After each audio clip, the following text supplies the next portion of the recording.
Frères et sœurs, je vous souhaite la bienvenue dans ce temple qui montre encore pour quelques jours que nous sommes vraiment une église en chantier. Y a-t-il quelque chose de plus beau que cette métaphore incarnée dans ce que nous sommes ? Nous sommes venus ici pour éprouver la présence de l'Éternel, écouter sa parole, la méditer et pouvoir ensuite en faire quelque chose, la métamorphoser en acte, en engagement, en présence réelle.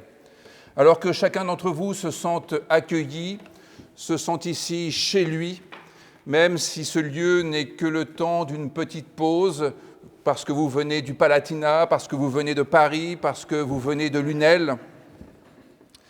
Avant toute chose, entendez que pour nous tous, l'Évangile est une réalité tangible. Cet Évangile qui nous dit que qui que nous soyons, quoi que nous soyons, quoi qu'on dise de nous, la grâce et la paix nous sont donnés en surabondance de la part de l'Éternel notre Dieu, en vertu de ce que le Christ Jésus a incarné. Alors, frères et sœurs, réjouissons-nous et chantons la première strophe du cantique 473. Au cantique 473, chantons la première strophe et levons-nous pour chanter Dieu.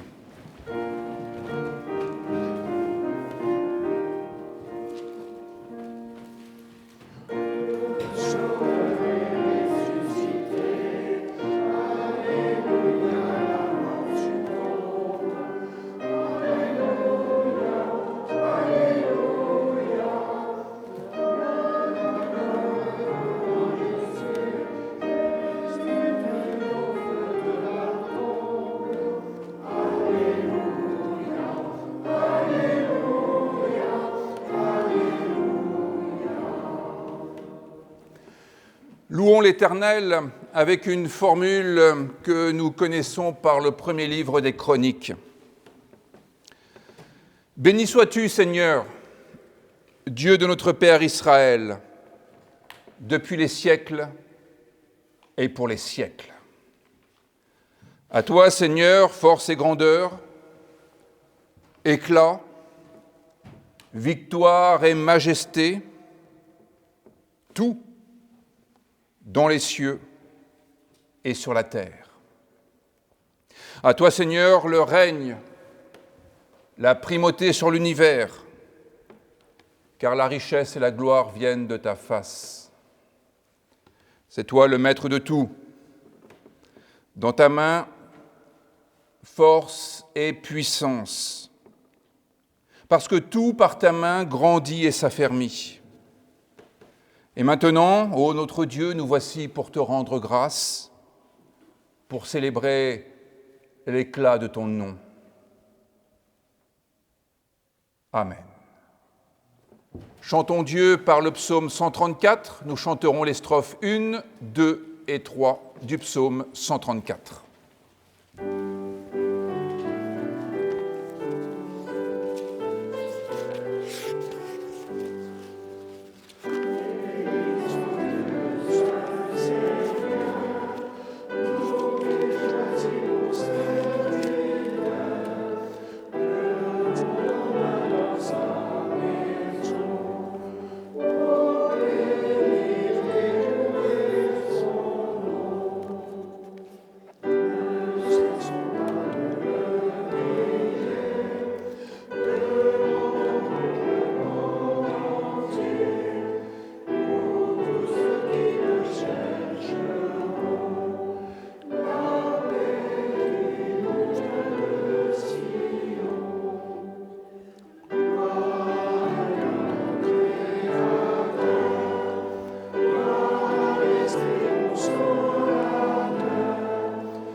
Prenons place et nous reprendrons le cantique 473 pour ponctuer notre culte.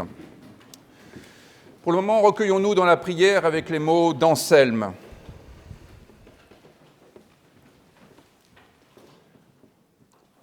Seigneur mon Dieu, Enseigne à mon cœur où et comment te chercher. Où et comment te trouver. Seigneur, si tu n'es pas ici, où te chercherai-je en ton absence? Et si tu es partout, pourquoi ta présence m'est-elle invisible? Certes, nous pouvons dire que tu habites une lumière inaccessible, mais où est-elle, cette lumière inaccessible? Qui donc m'y conduira et m'y introduira pour que je t'y voie? Et puis, à quels indices, sous quels traits te chercher? Je ne t'ai jamais vu, Seigneur mon Dieu. Je ne connais pas ton visage. Alors que peut faire ton serviteur, à la fois tourmenté par ton amour et éloigné de ta face? Comprends que ton serviteur aspire à te voir, alors que ta face est si éloignée de lui. Il désire t'aborder, mais ta demeure est inabordable. Il souhaite te trouver, mais il ne sait où tu es. Il ambitionne de te chercher, mais il ignore ton visage. Seigneur, tu es mon Dieu, tu es mon maître, et je ne t'ai jamais vu. Tu m'as créé et recréé, tu m'as pourvu de tous mes biens, et pourtant je ne te connais pas encore. J'ai été créé pour te voir, et je n'ai pas encore réalisé vraiment ce pourquoi j'ai été créé. Alors de grâce, enseigne-moi à te chercher, et montre-toi, révèle ta face quand je te cherche, car je ne puis te chercher si tu ne me l'enseignes, ni te trouver si tu ne te montres. En mon désir, puissais-je te chercher, et dans ma recherche te désirer. Dans mon amour, puissais-je te trouver, en te trouvant, t'aimer de tout mon être. Amen. Chantons la deuxième strophe du cantique 473.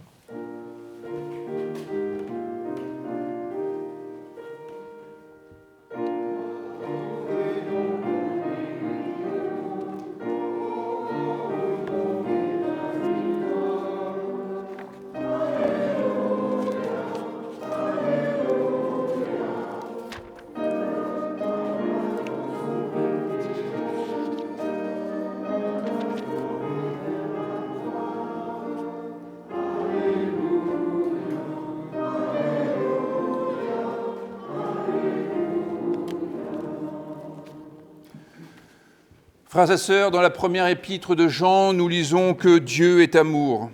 Oh, personne n'a jamais vu Dieu. Mais si nous nous aimons les uns les autres, dit l'apôtre, Dieu demeure en nous et son amour est parfait en nous. À ceci, nous reconnaissons que nous demeurons en lui et lui en nous, c'est qu'il nous a donné son esprit. Ainsi, frères et sœurs, parce que Dieu est amour, il est cette vérité qui nous rend libres, libres de tous les asservissements, libres de toutes les convoitises qu'il y a dans ce monde, libres de nos propres envies et surtout libres de nos culpabilités, à commencer par cette culpabilité de ne pas être suffisamment croyant, de ne pas suffisamment éprouver la présence de Dieu, de ne pas être suffisamment fidèle à sa parole. Oui, Dieu est amour, et parce que Dieu est amour, nous sommes des êtres pardonnés. Il nous rend libres pour aimer, parce qu'il nous rend libres d'accepter, d'être aimés, en dépit du fait que nous sommes inacceptables. Et c'est ainsi que nous pouvons accueillir son pardon, un pardon inconditionnel. Alors, levons-nous pour chanter la troisième strophe du cantique 473.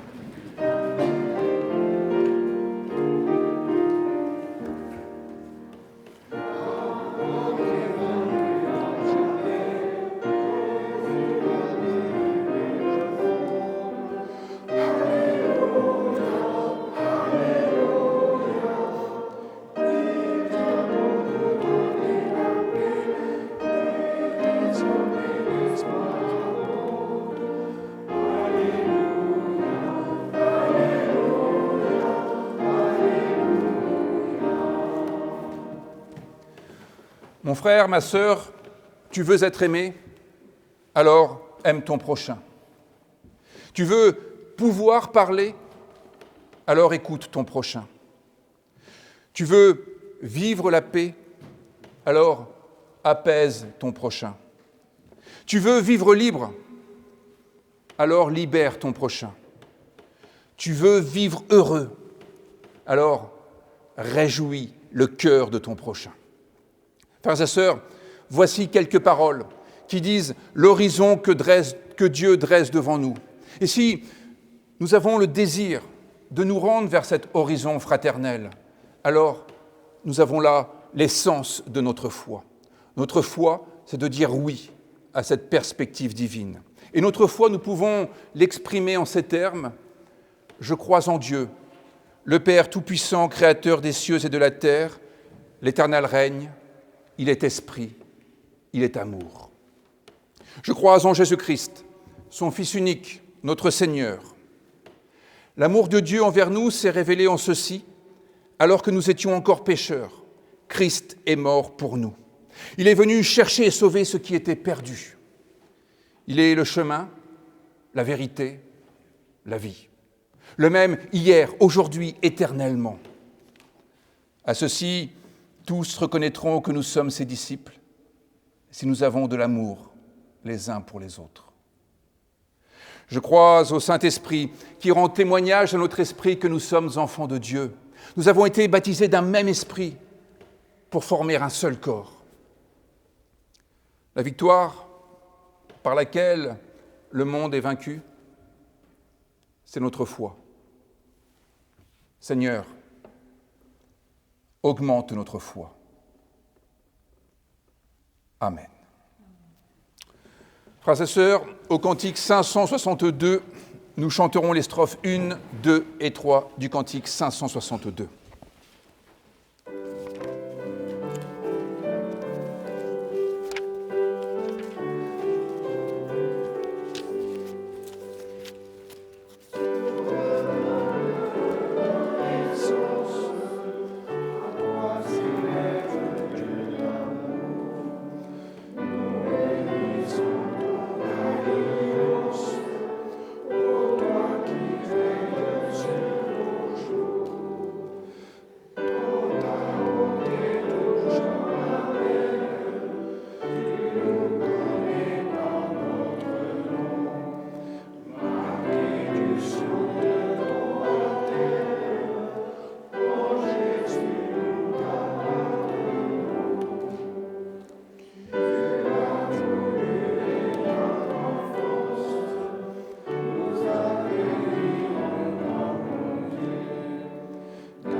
Asseyons-nous.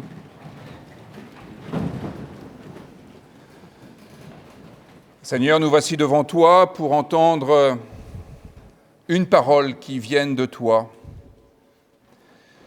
Permets que dans les paroles humaines que nous allons entendre, nous puissions chacun entendre dans notre cœur, dans notre esprit, une parole qui s'adresse à nous pour aujourd'hui. Viens toi-même nous donner ton esprit, afin que de ces paroles puisse découler la nourriture spirituelle dont nous avons besoin pour avancer sur notre route vers ton royaume. Amen. Le peuple hébreu est sorti d'Égypte, la maison de servitude. Il est dans le désert, en route vers la terre promise, à pied, comme vous aujourd'hui qui n'avez ni bus ni tram en ce 1er mai. Et voici un texte qui parle de nomadisme. C'est dans le livre des Nombres, au chapitre 10, les versets 35 à 36 du livre des Nombres, au chapitre 10. Quand l'arche partait, Moïse disait « Lève-toi, Éternel, et tes ennemis sont dispersés. Tes haineux fuient devant ta face. » Et quand on l'a reposé, il disait « Reviens, Israël, ce sont des myriades de milliers.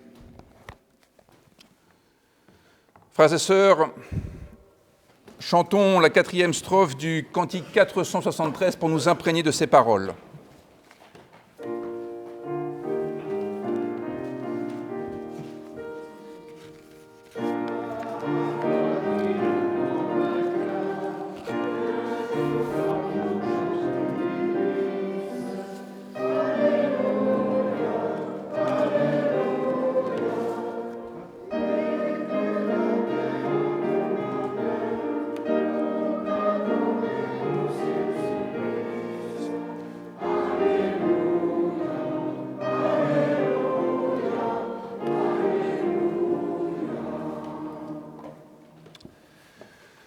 Chers frères et sœurs, vous vous doutez bien que toute une vie de prédicateur ne suffirait pas à traiter sérieusement le thème de l'utilité de Dieu.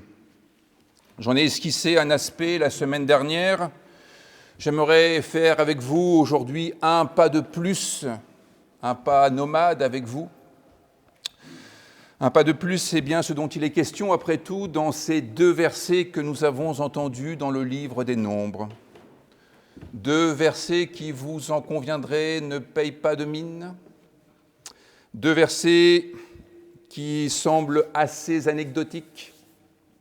2 versets que j'imagine vous entendez pour la première fois de votre vie. Il y a quelques exceptions dans l'Assemblée que je ne voudrais pas froisser, certainement. Mais ayons cette honnêteté de dire que, déjà que le livre des Nombres n'est pas notre livre de chevet, ces 2 versets sont souvent tout à fait ignorés. Et vous vous en doutez bien, à tort. Car la vérité est que ces versets ont une importance considérable, mais comme tous les versets à vrai dire. Néanmoins, ces versets sont assez étonnants parce qu'ils ont une importance considérable pour notre compréhension de ce qu'est la vie avec Dieu, en dépit d'une apparence, somme toute, assez anecdotique.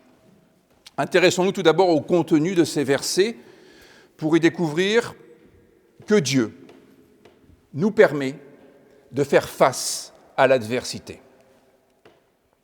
Le premier verset raconte le départ de l'arche et le 2e verset raconte le retour de l'arche.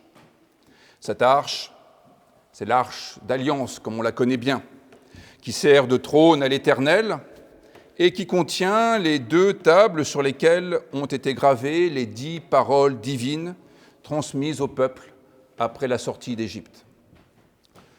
Il semblerait qu'il y en ait plutôt 4, mais 2 sont en petits morceaux, parce que Moïse était vraiment en colère au moment de l'épisode du veau d'or en Exode 32, et de rage, il a cassé les 2 tables qui contiennent les 10 paroles de Dieu. Si ça, ce n'est pas du blasphème, c'est qu'il n'y a vraiment pas de blasphème. Et nous en reparlerons. Cette arche sera donc posée dans le temple de Jérusalem, dans la partie la plus sainte, le Kadosh HaKodashim, le Saint des Saints, derrière. C'est cette arche qui, nous la connaissons peut-être mieux sous cet angle, sera l'objet de la quête du fameux archéologue Indiana Jones dans Les Aventuriers de l'Arche perdue.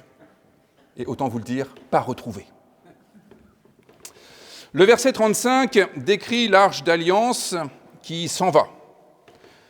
Elle mentionne que Moïse prit la parole pour ordonner à Dieu de se lever, des fois qu'il ne sache pas ce qu'il convenait de faire, ce qui est suivi par 2 conséquences qui là nous intéressent au premier chef. D'une part, les ennemis sont dispersés, d'autre part, les haineux s'enfuient. Cela signifie que la mise en mouvement de Dieu a des conséquences sur les adversaires et sur les haineux. Et convenons qu'il y a là une véritable utilité pour notre vie. Parce que les ennemis et les haineux, voilà qui parfois nous concernent. Cela rejoint ce qui est dit dans le psaume 23, lorsque le croyant exprime le fait qu'il est en mesure de se mettre à table en face de ses adversaires. Vous voyez, c'est une manière de dire que le croyant, sans en faire un être exceptionnel, sans en faire un surhomme, est en tous les cas quelqu'un capable de pouvoir faire face à l'adversité, parce qu'il sait que l'adversité n'aura pas le dernier mot de son histoire. C'est l'expérience que la foi permet de ne pas craindre l'adversité. Et vous en conviendrez, voilà qui est quand même assez utile. La foi permet de ne pas succomber à l'adversité, qui est quand même bien pire que la tentation. Et comme cela est précisé dans le passage du livre des Nombres, la foi permet également de ne pas succomber à la haine, ce qui est infiniment précieux également. C'est loin d'être anecdotique, tout cela.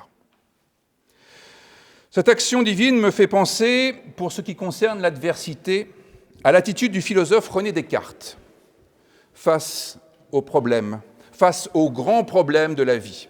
Et parfois, l'adversité, ce n'est pas quelqu'un qui nous veut du mal. Parfois, l'adversité, c'est un problème auquel nous devons faire face et qui nous semble insoluble, et qui nous mine la vie, qui nous plombe la vie. Dans la deuxième partie du discours de la méthode, paru en 1637, Descartes expose les 4 règles pour agir et pour penser avec méthode. Un peu de rationalité dans notre existence. Voilà qui ne nous fera pas de mal non plus. La première règle est de ne pas fonder son raisonnement sur autre chose que des évidences. Des évidences et pas des probabilités, de grâce. La deuxième règle, et celle qui va nous intéresser, c'est celle de la division des problèmes. La troisième règle, c'est l'ordre, l'organisation de la pensée. Et la quatrième règle, c'est le dénombrement, c'est-à-dire tenir compte de l'ensemble des paramètres, ne pas laisser des données de côté. Moi, je l'aurais mis plutôt en début, on en reparlera un autre jour. C'est la deuxième règle qui m'intéresse, celle de la division, qui me semble faire écho à ce passage biblique. Pour Descartes, il s'agit de diviser chacune des difficultés auxquelles nous sommes confrontés en autant de parcelles qu'il se peut. En divisant les problèmes, c'est simple comme bonjour, ils deviennent plus faciles à résoudre. Et vous le comprenez bien, il est bien plus facile de soulever 100 fois 1 kilo que de soulever une fois 100 kilos.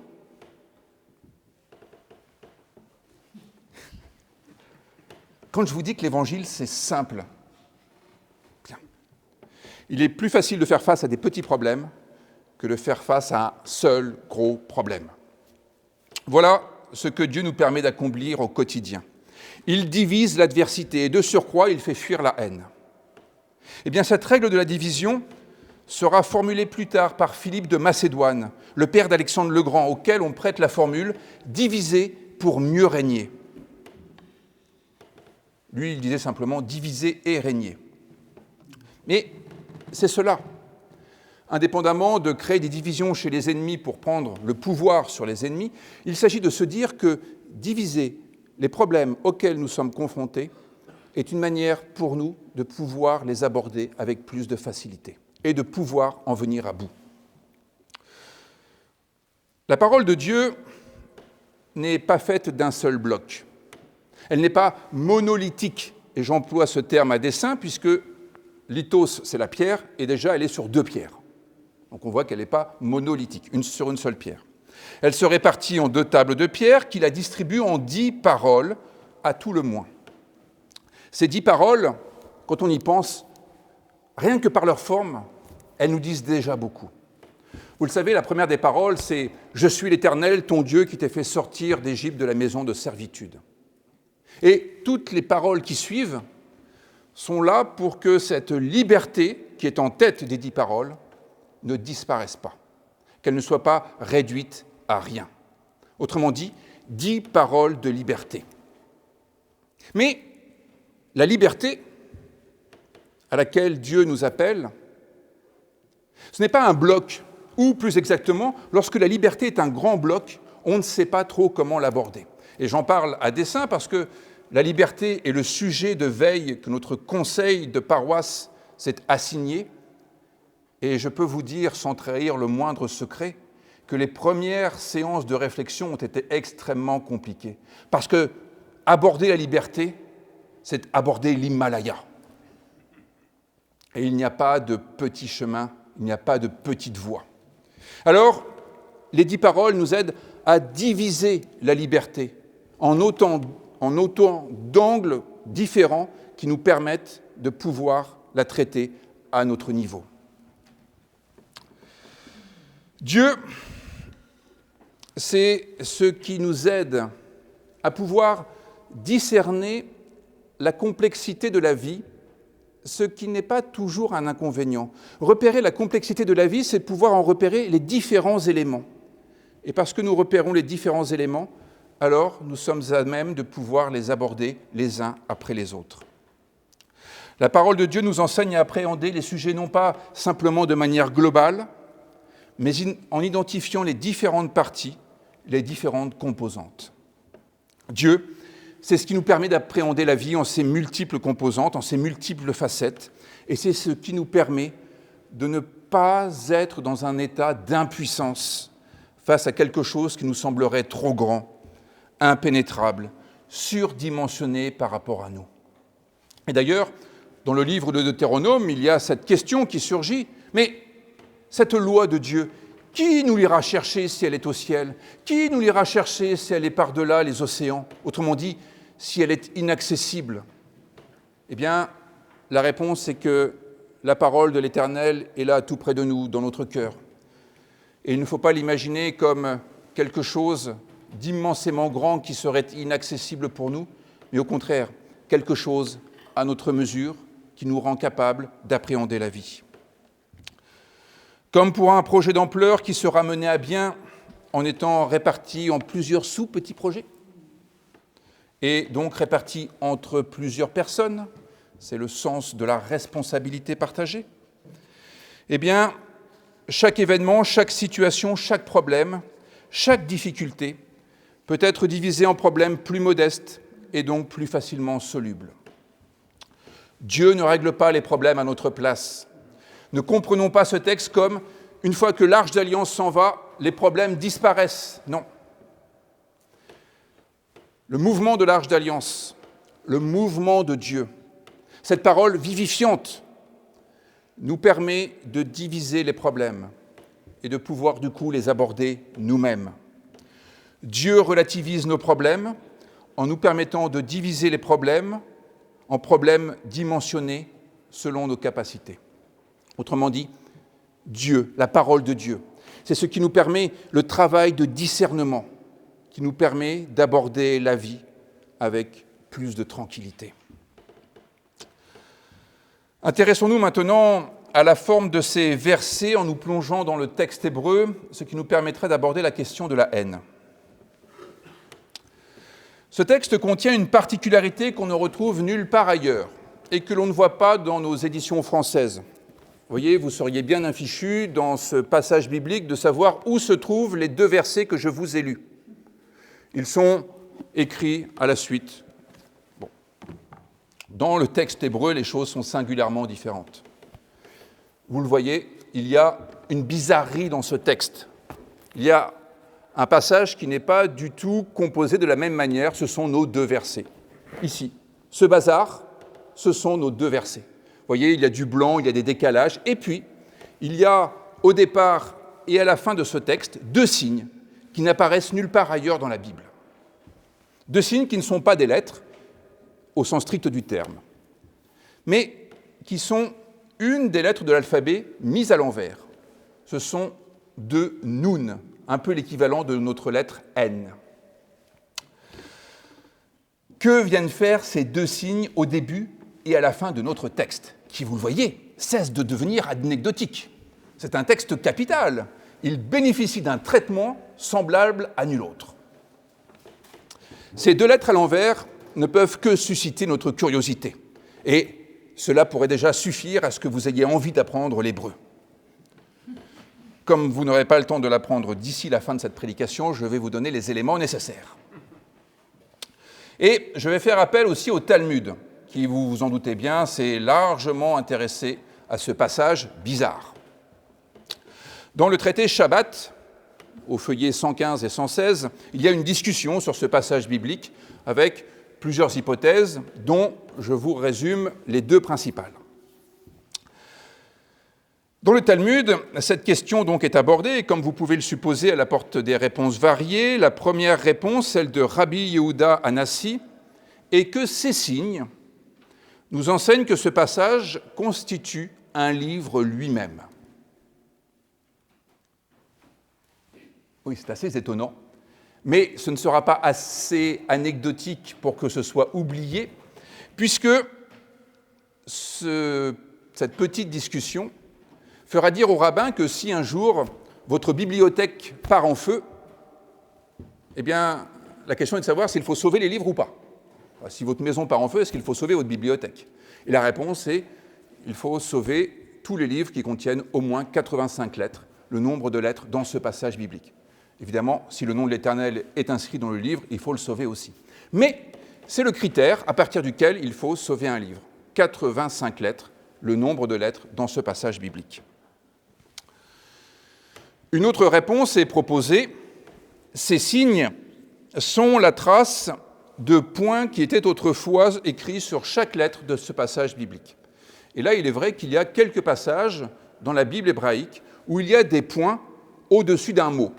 Par exemple, vous savez qu'il y a un petit conflit entre Jacob et Ésaü, et puis il y a cette fameuse nuit près du Yabok où Jacob lutte avec un personnage mystérieux, et au moment où la nuit touche sa fin, il demande une bénédiction, et c'est là que l'ange lui dit « Tu t'appelais Jacob, désormais on t'appellera Israël, car tu as lutté avec Dieu. » Et juste après, Ésaü vient à sa rencontre. C'est vraiment deux frères ennemis au sens strict du terme. Et le texte hébreu dit qu'ils s'embrassèrent. Et le verbe est surmonté de petits points. Les rabbins disent que c'est les traces laissées par les dents dans le cou de Jacob. Il l'a embrassé avec les dents. Une autre façon de comprendre ce passage est qu'il faut le comprendre de manière ironique, au sens où, justement, ce serait l'inverse. On imagine bien que Ésaü va mordre Jacob tellement il a de la haine et du ressentiment, mais en fait, il l'embrasse véritablement parce qu'il y a une réconciliation. Pourquoi y a-t-il réconciliation? Ça sera l'objet d'une autre prédication. Ces points étaient donc inscrits sur l'ensemble de la phrase. Et pour faciliter la lecture et la recopie de ce texte, tous ces points ont été rassemblés en un point. Nekudot, c'est un point au départ, un point à l'arrivée. Nekudot, en hébreu, ça veut dire point au pluriel. Et le nun, vous l'entendez bien, est la première lettre de ce mot. Et donc, on a gardé juste cette initiale que l'on a mis au début et à la fin et qu'on a retournée pour que le lecteur se doute bien que ce n'était pas une lettre appartenant au texte, dans la mesure où dans l'hébreu, il n'y a pas de voyelles, il n'y a que les consonnes. Et donc, la lecture aurait été compliquée si on avait rajouté des lettres en plus. Donc, on crée une initiale que l'on met à l'envers pour indiquer qu'il y avait toute une série de points sur ce passage. Alors, pourquoi une série de points?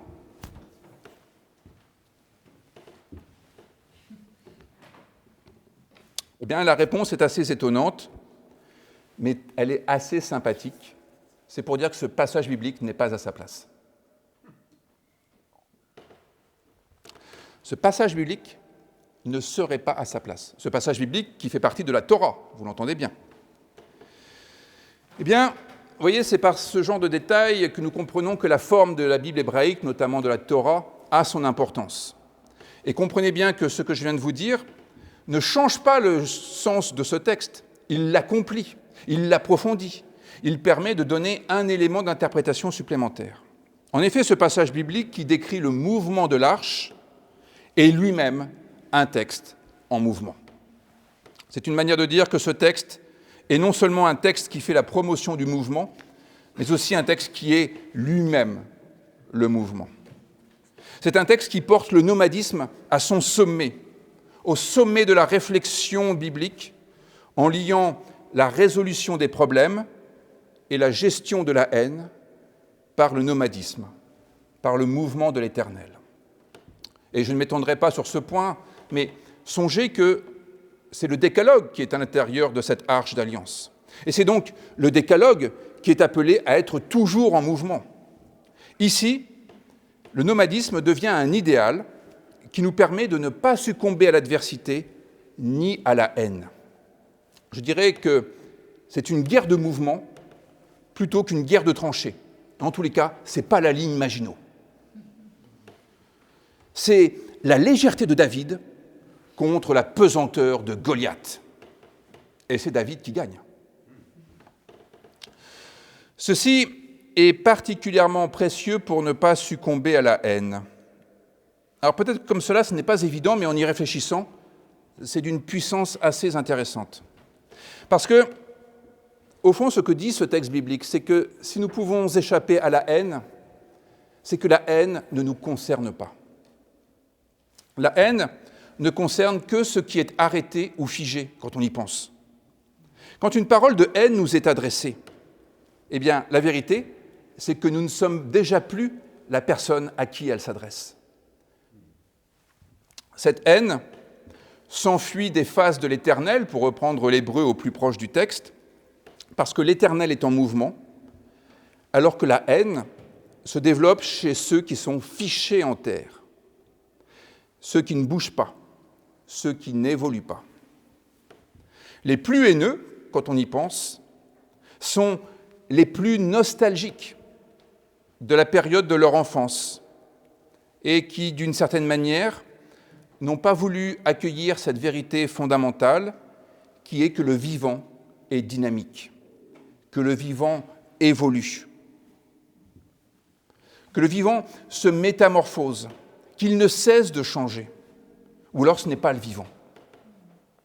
Nous-mêmes, nous ne serons pas tout à fait les mêmes en ressortant de ce temple. Alors imaginez, au bout de quelques années. Et cela vaut dans tous les domaines de la vie.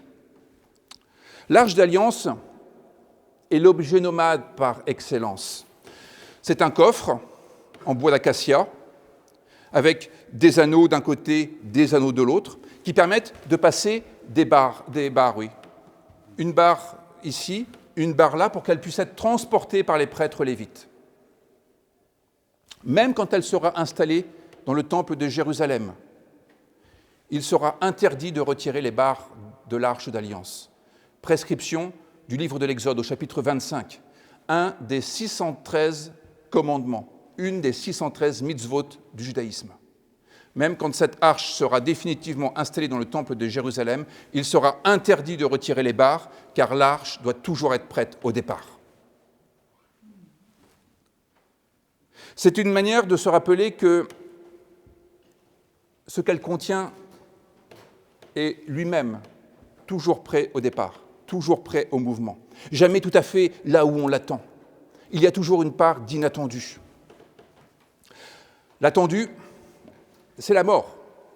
L'inattendu, c'est divin. La parole de Dieu est par essence nomade, dynamique, mobile.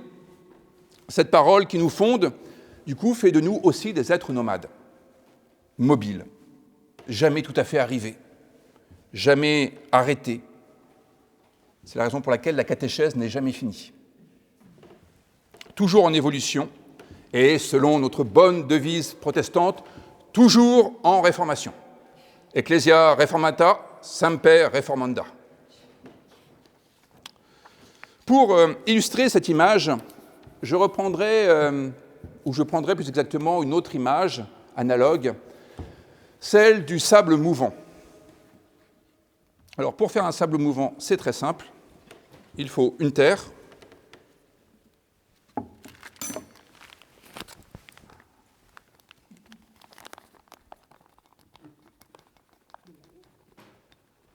voilà. Jusque-là, tout va bien. Mais dans les sables mouvants, il y a aussi de l'eau. Bien sûr. On dirait que c'est la poussière des travaux.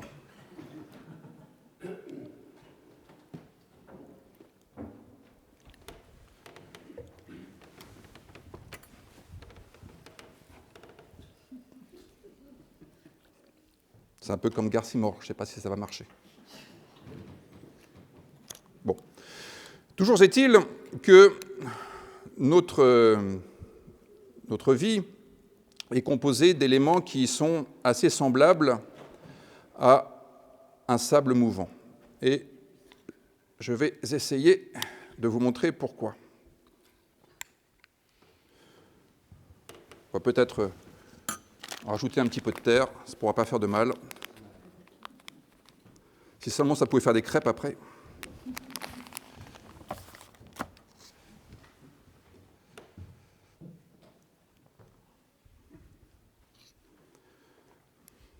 C'est bon que votre curiosité évolue.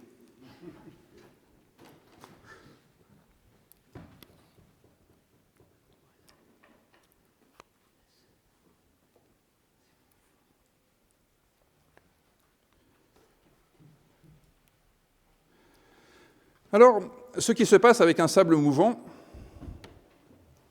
c'est assez étonnant. Et pour prendre un témoin, je prendrai notre cher Martin Luther. Le sable mouvant a ceci de caractéristique, c'est que quand on se déplace dessus, on ne s'enfonce pas. En revanche, on s'enfonce quand on s'arrête. C'est le propre du sable mouvant. Quand vous exercez une pression et que vous avancez, vous ne vous enfoncez pas. En revanche, vous vous noyez si vous vous laissez couler. Alors, il y a là, je pense, quelque chose qui est juste par rapport à ce qu'est la vie. Quand nous nous arrêtons, nous risquons fort de nous enliser, de nous enfoncer totalement dans ce que vous appelez peut-être le marasme, en tous les cas, toutes choses qui ont tendance à nous emprisonner, à nous recouvrir, et à finir asphyxiés par les problèmes, ou par la haine qui font toujours du surplace. D'un point de vue théologique, lorsque nous disons que notre identité est cachée en Dieu, comme le dit l'apôtre Paul, c'est donc qu'elle est dynamique comme les dieux. Être caché en Dieu, ça signifie ne jamais être fiché en terre. Et vous savez que être fiché en terre, c'est le propre du paganisme. Le paganisme, qui donne païen, qui donne aussi paysan, c'est la certitude du sol. Je sais qu'on a toujours envie de dire qu'il faut être bien enraciné. Ça, c'est pas biblique. C'est pas du tout biblique, le fait d'être enraciné. C'est assez mortel. Les ailes, je ne dis pas, mais les racines. La haine, pour revenir à elle, ne peut pas nous atteindre. Elle ne peut pas nous toucher véritablement dans la mesure où notre identité, notre vie, est en mouvement avec Dieu, comme l'est l'arche d'alliance, qui symbolise le dynamisme de Dieu. Et c'est la raison pour laquelle il n'y a pas de blasphème non plus dans la théologie protestante. Parce que le blasphème est infichu de pouvoir atteindre Dieu. Parce que Dieu est au-delà des représentations que nous nous en faisons. De même que nous ne sommes pas exactement ce que les autres pensent de nous. Et c'est cela que la théologie nous rend capable de comprendre. C'est cela que Dieu nous rend à même d'éprouver. Alors non, frères et sœurs, ce texte n'a vraiment rien d'anecdotique. Il dit l'importance de la théologie dans notre vie quotidienne. La théologie que nous adoptons a un véritable impact sur notre vie, sur notre rapport à ce qui vient, sur notre rapport à ce que les autres veulent faire de nous ou contre nous. Dieu change la vie, et en ce sens il est utile, parce qu'il change notre regard sur nous-mêmes et sur autrui. Il change notre regard sur ce qu'est la vie et sur toutes les potentialités de la vie. Dieu change la vie en changeant notre regard sur les difficultés, en nous permettant de pouvoir faire ce travail de discernement qui fera que nous ne serons pas submergés par quelque chose qui nous semble immensément grand, car nous serons capables de pouvoir discerner toutes ces parties et pouvoir les affronter les unes après les autres, ou les répartir entre plusieurs personnes. Nous sommes capables d'avoir un regard pénétrant qui permet d'identifier les mécanismes de la vie. Et c'est la raison pour laquelle des passages aussi horribles que la passion de Jésus sont utiles, pour repérer les mécanismes aussi qui conduisent à la violence, non seulement pour ne pas les reproduire, mais aussi pour s'en prémunir, et ainsi de suite. Ne pas être submergé par l'énormité de ce qu'il y a à gérer. Dieu change la vie en relativisant les problèmes, en remettant les haineux à leur juste place, ce qui nous libère pour une vie pleinement épanouie. Amen.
Prenons le cantique 640 et chantons les strophes 1, 2 et 4.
Prenons place. Quelques informations à partager. Vous avez la feuille d'annonce qui vous donne les prochains rendez-vous. J'attire votre attention sur le fait que nous aurions besoin de quelques personnes qui puissent se rendre disponibles pour le jeudi de l'Ascension pour la raison suivante. Il va y avoir le synode national organisé à Mazamet. Or, les liaisons ferroviaires vont être interrompues entre Montpellier et Mazamet. Donc, un système de cars va être installé, préparé. Mais il faudrait pouvoir accueillir les membres du synode national qui vont arriver à la gare Saint-Roch vers 11h, par exemple, jusque vers 14h, avant qu'ils prennent une navette qui va être donc affrétée. Donc, si quelques-uns parmi vous étaient disponibles le jeudi 26 mai pour pouvoir tenir une permanence d'accueil, on organisera aussi une petite collation pour les délégués. Ça permettrait qu'ils arrivent au Synode national dans de bonnes conditions et d'avoir le temple ouvert à cette occasion. Et puis peut-être aussi le dimanche qui suivra, vers 14h par exemple. Voilà. Si des personnes parmi vous sont disponibles, qu'elles s'adressent à moi et on fera comme cela une coordination. Je vous donne quelques nouvelles d'Anne-Catherine Terme qui va sortir de l'hôpital à la fin de la semaine. Elle sera ensuite chez elle sous le principe de l'hospitalisation à domicile. Donc elle pourra recevoir vos appels, vos messages. C'est elle qui gérera les visites. Mais en tous les cas, vous pourrez comme cela lui envoyer des signes amicaux très volontiers. C'est maintenant le moment de l'offrande. eh bien, que ce soit l'occasion pour vous de donner à l'Église les moyens dont elle a besoin et ne pas refaire du surplace.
Unissons-nous dans la prière.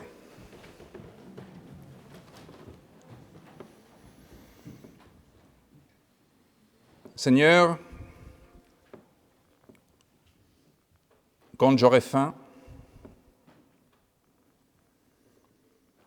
donne-moi quelqu'un à nourrir.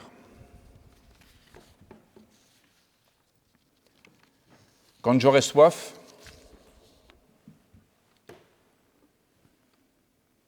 donne-moi quelqu'un à abreuver.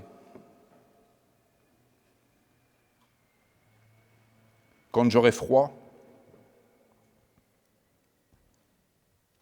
donne-moi quelqu'un à vêtir.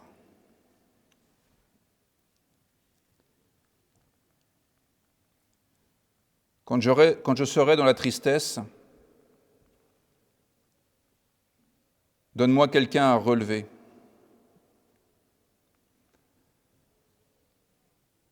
Quand mon fardeau me pèsera, charge-moi de celui des autres.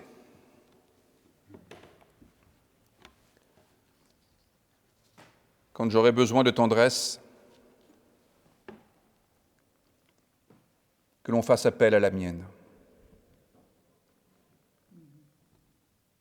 Que ta volonté soit ma nourriture, que ta grâce soit ma force, que ton amour soit mon repos, que toute ma vie soit une offrande perpétuellement tendue vers toi, ô Père.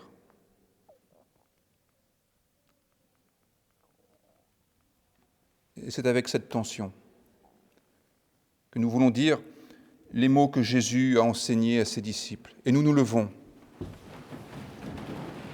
pour dire « Notre Père qui es aux cieux, que ton nom soit sanctifié, que ton règne vienne, que ta volonté soit faite sur la terre comme au ciel.